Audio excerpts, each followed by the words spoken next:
বাবার সঙ্গে কাজে বেরিয়ে প্রথমেই রেলগেটে বাধা পড়ে গেলাম। তো বাবা দেখতে পাচ্ছ হেঁটে পার হচ্ছে। তো এখান থেকে পার হয়ে একটি গাই এআই করব, যেটাকে কৃত্রিম প্রজনন বলা হয়। তো আমি চলে এসেছি রেলগেট পেরিয়ে।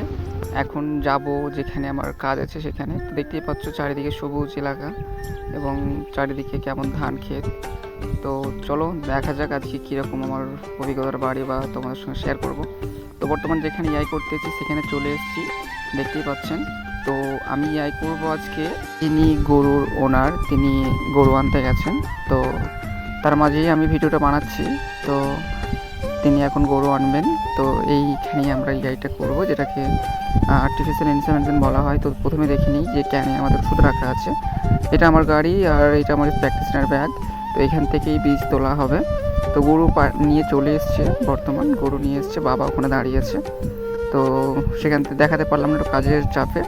তো সেখান থেকে নিয়ে এসে আমরা চায়ের দোকানে এসেছি। তো বাবা চা খাবে, তো আমি তো চা খাই না, তাই বসে আছি। ওখানে গাড়ি রেখেছি। তো ওখান থেকে ফিরে এসে আমার এই গ্যাস শেষ হয়ে গেছিলো, যেটাকে LN2 বলা হয়, সেটা নিতে চলে এসেছি অফিসে গ্যাস নেওয়া হয়ে গেছে, গাড়িতে বেঁধে দেবো।